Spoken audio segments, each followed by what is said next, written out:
And welcome back to A Better World. This is your host, Mitchell J. Rabin, and we're very glad you're joining us again today. Today we're going to have another very interesting show.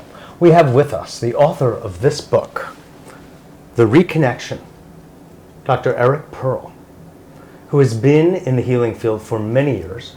He is a chiropractor by training, and during his activity as a chiropractor, started to have some remarkable experiences that he'll be with us about today.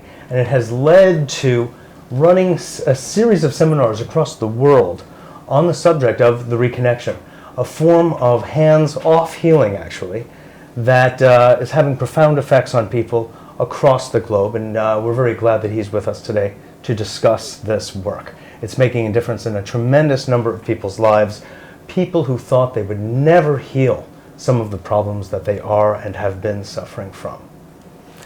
Hi, Eric. Hey. Good to have you. Thanks for having me. Absolutely. A pleasure to have you. This has been quite something, a journey reading your book.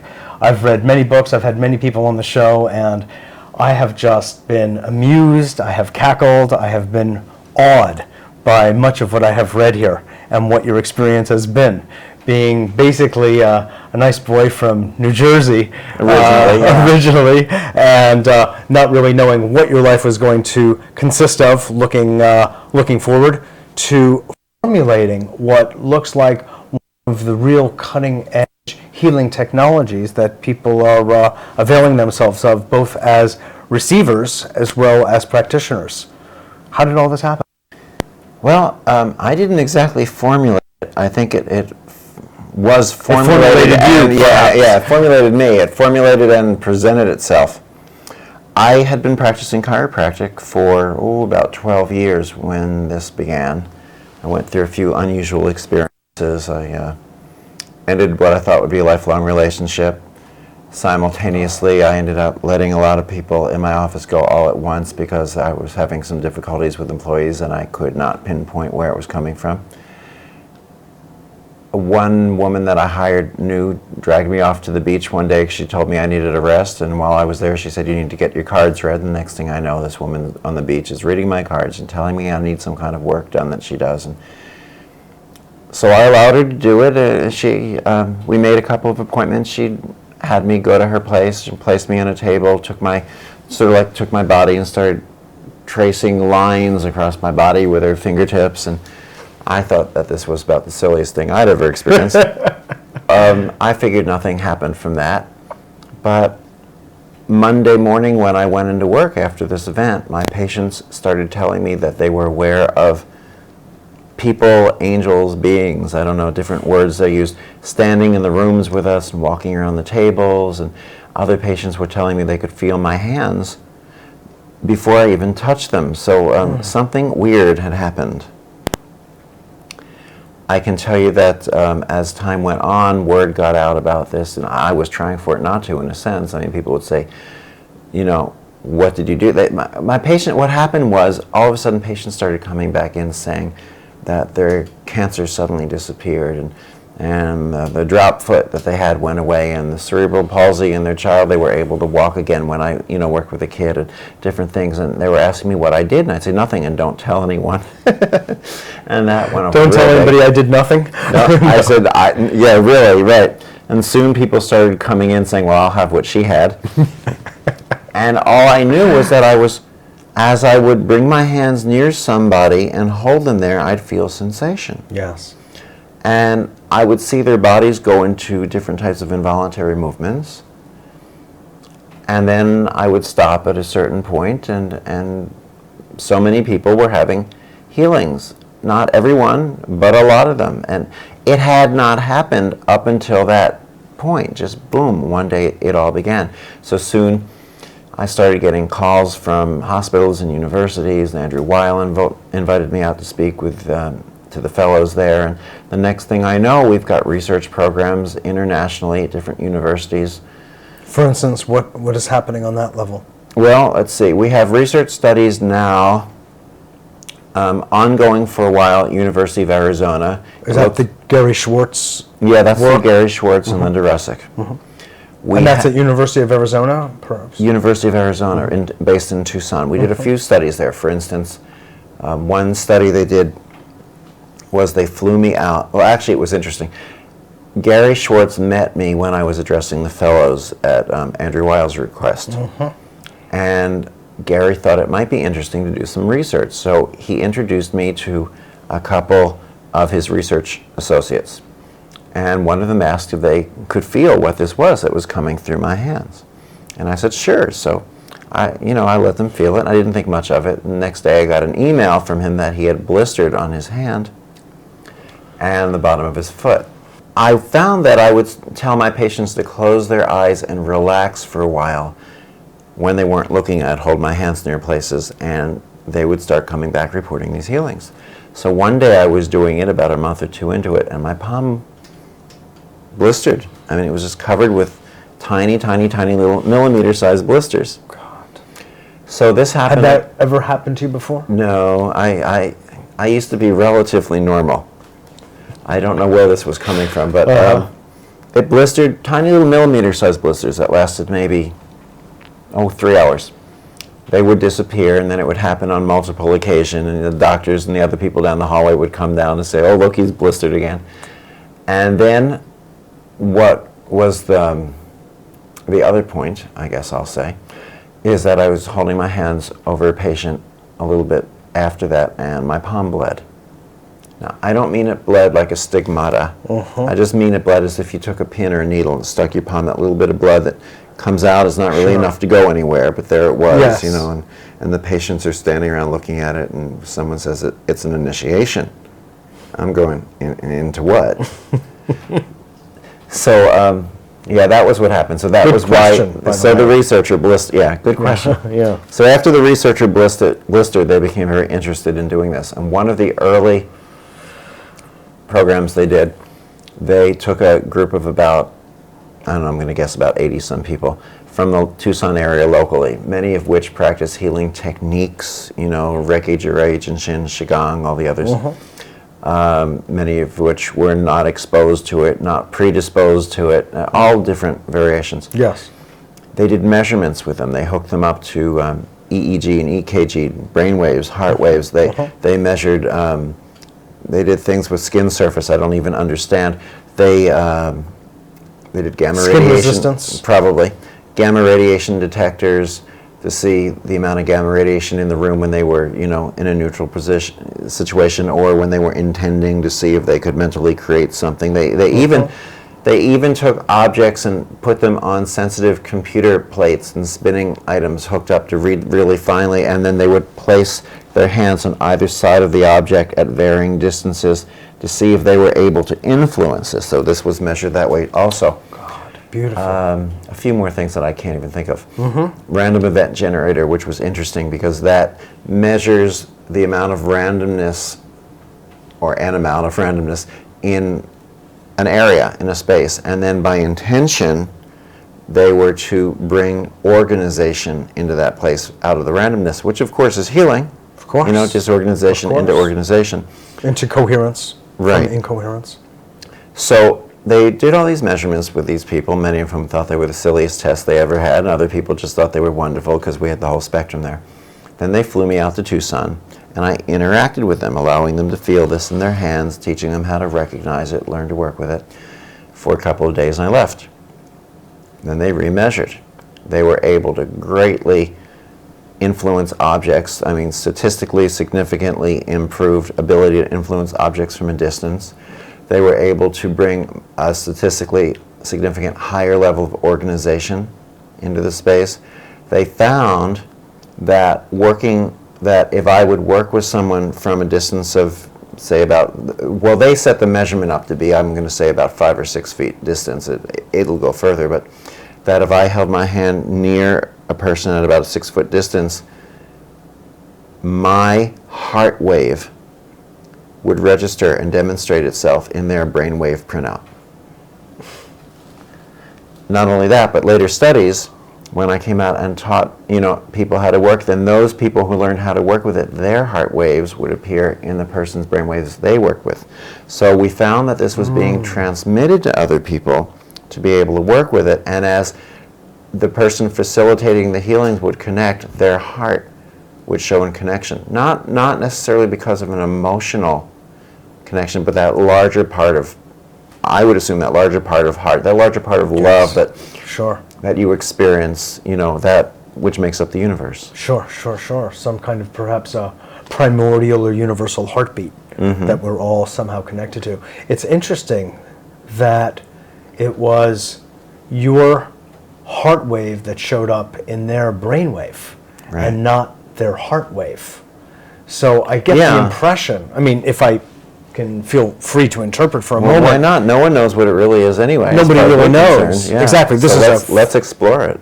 Yeah, I mean, it seems that perhaps since the brain is sort of like the vital function and governor of it all, that perhaps once the brain is influenced by the healer's heart, if you will, then it starts to possibly move down. It would be an interesting study to see if later on the heart wave began to pattern itself over that person's then brainwave. Well, it would also then be interesting to say, well, how many organs or systems did they have hooked up to the computer? I mean, for all we know, maybe there's some form of a liver function feed out that we might want to see if the heart registered in, but they didn't hook up to it. So, see, all these tests we keep discovering along the way.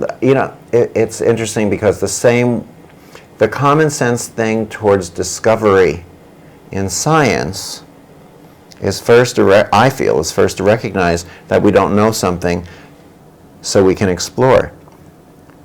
The first step towards advancing as a healer in any level is to be able to say, I don't know.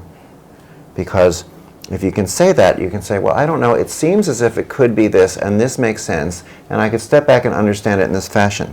Yep. But most of the people out there doing technique healings, Reiki, Jinshin, all the others, are following recipe books and answers that were given, that were passed down. Well, so-and-so said this, so it must be true. And so this is the answer. And as soon as we try to give everything a definitive answer and an explanation, we place it in a box. If it doesn't fit, we cram it into the box. If it doesn't fit at all, then we say that it's wrong. So we start making things right and wrong. We introduce dogma. Dogma leads to religion, and pretty soon we're creating a new church in the movement towards spirituality, which I think is the last thing we need at the moment. Well, if we create a church, we might then want to have something called a holy war. No, let's not even go there. Well, in fact, whenever you institutionalize something, which is in a sense what you're saying, whether you're institutionalizing a spiritual feeling, sensation, or even knowledge, or that of healing, as soon as you begin to codify it, it starts to lose some of its essence. Okay. One of the interesting things about what I see you doing, standing back and looking at the healing community, so to speak, as it's been developing really over centuries, is that in a sense you're an interesting, if you don't mind my saying, a renegade, because you don't come from anything but a particular school of chiropractic. And what you did at Venice Beach and what shifted you somehow is, in a sense, very unique to you, and you're not ascribing to some kind of school of thought, philosophy, or otherwise. You're following and listening to what's happening, and please correct me if I'm wrong. No, you're absolutely correct. What's happening in your body. And that's the intelligence and the guide that you're following. I'm certainly following what I'm aware of and what insights come to me. No one dropped a book of instructions by my feet. Right, there's no manual. Yeah, so I didn't have a place to go with it, but I will tell you now, your analogy about war and conflict actually seems to make sense as you watch the different healing technique type people do it, because this technique is better than that technique, this one is different, and so many of them are filled with superstitions, shaking your hands off and spraying your body with alcohol, salting the corners, or what have you. They're just fear-based. But what happens too is, in this state of an expansion, these newer, larger, what I term reconnective frequencies have now come in. It's not that this work is better or worse than the techniques of healing that have been passed down for, thousands of years, okay? But they're different in the fact of appropriateness. certain things are more appropriate in certain situations. In certain time periods. Right. For instance, so how does that relate then to what you're doing? well, let's say that throughout time while we've been on the planet, we've been growing up in the concept of the way time has been, that four-dimensional existence. Say the parameters are about here. And so the Reiki, the Jinshin, the Qigong, all the techniques fell into those parameters. Now suddenly, what we have is a larger time frame. Time has shifted and started to move in a different area. Well, the other techniques being of this width, whether they're here, whether they're here, whether they're here, aren't expansive enough to cover the space that we now have available, the size and dimension of the healings that we can now bring forward. The reconnected frequencies come in and expand from one to the other, and as this expansion continues, they continue to spread out with it. Still, it's not better, it's not worse, it's different. It's different, for instance, just like a candle. A flame is perfect. You know, it's a beautiful light. It's always perfect for whatever it's doing. And it's a wonderful light to have in a lantern on a horse and buggy or a carriage. But if you're driving a Maserati in the freeway, what don't you want for headlights? Okay? Logically. Just the same, it's not better and worse, it's appropriateness. Right, sure. If you're having an intimate dinner, naturally, what don't you want for for lighting on the table? A Maserati headlight. There you go. So what's happening is, if now, because we have the availability to us, our concept is for larger, more dramatic healings, bringing through the reconnected frequencies allows that. If what we want are some of the softer, you know, simple, warm, nice, calm changes from the techniques, well, we still have that available. Sure. Now, let's get into, thank you for that explanation. Some of the disorders and problems that this has cleared up that typically many of the other techniques, and certainly allopathic medicine, has not been able to.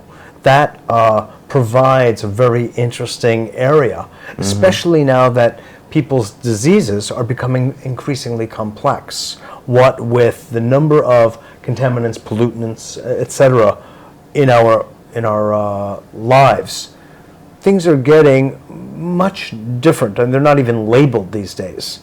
But you're bringing something forward that's also not altogether labeled. I did not necessarily anticipate that I would write a book on healing, and we've got at least 5 or 6 very prominent medical doctors and neurosurgeons endorsing the book. Because you talked about what are some of the more dramatic healings that have occurred. They are a changing, folks. God bless. Yes, please. So you talk about what are some of the more dramatic healings that have occurred, and I'm saying, well, the studies that we're doing at many places, like we described at University of Arizona, are mechanical, testing the mechanisms, let's say.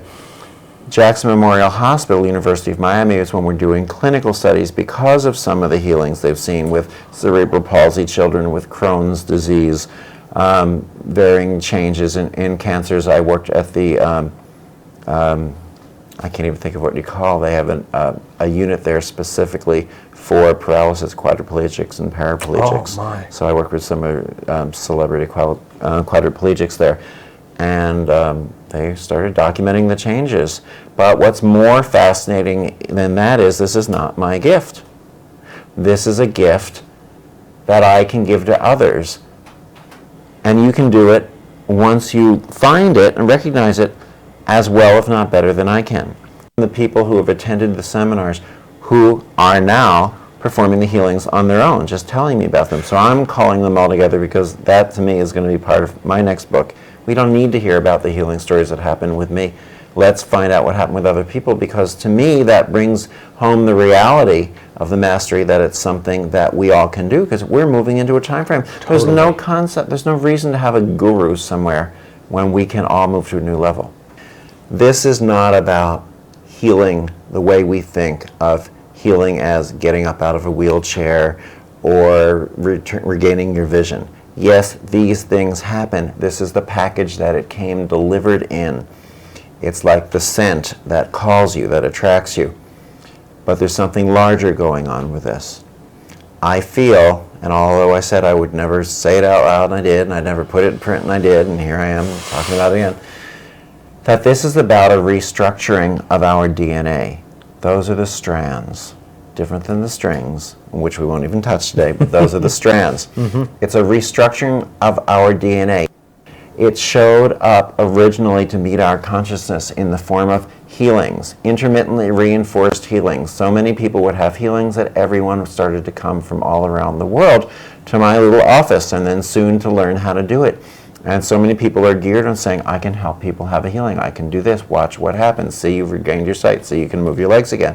People think it's that, but it is truly the restructuring of the DNA. I just think that it comes in the package of healings because it wouldn't draw the same number of people if you hung out a shield and said, hey, come get your DNA reconnected here. But it was only a couple years ago that I found out about string theory, meaning parallel planes of existence. For instance, we're sitting here doing a television interview, and there could also be a cocktail party going on in this room and an episode of Divorce Court being filmed, and none of us see each other, and then there could be another group of people, and they see us and we don't see them. People who interact with us feel hands on them, see angels and entities we've never heard of, yet many of them see the same ones, and we've never heard of them. They're not existing in literature. Somehow or other, we are transcending our senses. We're becoming transsensory beings in this. We're smelling scents that are not in the room for others to smell. We're feeling, for instance, when all of a sudden that you felt the color work its way up your body, and suddenly you were feeling the heat and seeing the sun beaming solidly in one area on your head, except the shades were down, it wasn't there. That's right. So it was there, but it wasn't there. I was referring to, if you might, just for clarification, when he was doing work on me or with me, I had a very definitive sense of yellow and orange sun coming up that I felt. It wasn't just that I saw, which I did too, but I felt the color up, moving up through my chest and head. Correct, but now someone else sitting in the room wouldn't see it. No. It's not on this plane of existence. Surely. It's on a parallel plane of existence when this comes about. So are the hands that people feel touching them, the people they see. We are now opening up in this shift in time to be able to communicate with the universe on a larger level in its fullness. Two of the things that make this very different are, one, you don't send energy. As I said, this takes you way beyond any of the energy techniques you've learned. Many people, a seminar that I gave last weekend had about 200 people in there, about 40, 50 were medical doctors, some were nurses. Other people are just computer techs, but a large number also are master practitioners in Reiki and Jinshin and Qigong, coming to move to another level because they realized that they learned the healing techniques not because they wanted to become a master of that technique, but because they wanted to become a healer. And that means if you stop at a certain level, even if it's mastery of a technique, you've stopped your ascension, continuing towards their path. So they're coming in for this aspect. We don't send.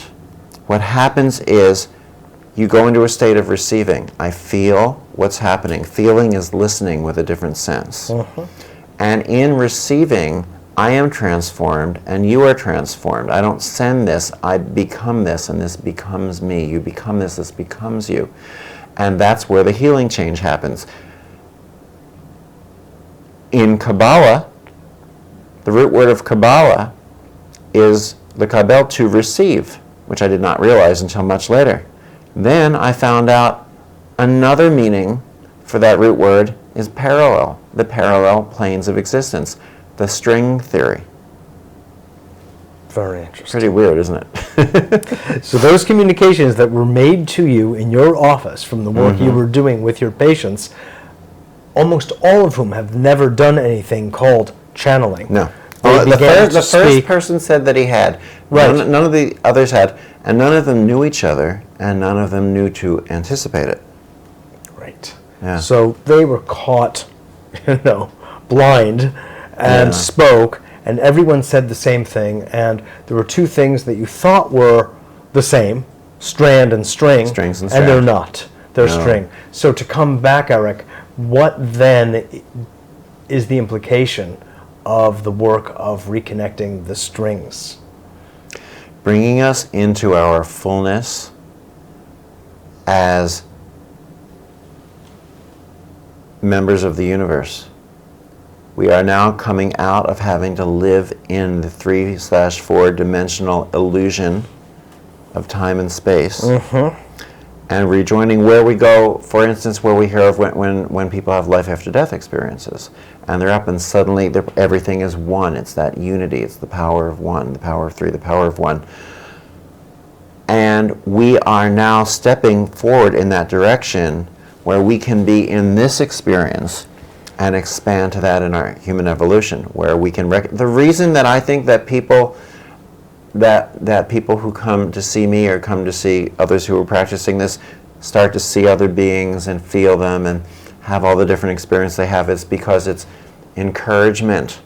Just like when someone has a life after death experience and they're moving towards the light, they see people, loved ones, familiar faces that they know saying, come on, this is the direction, continue that way. It's allowed.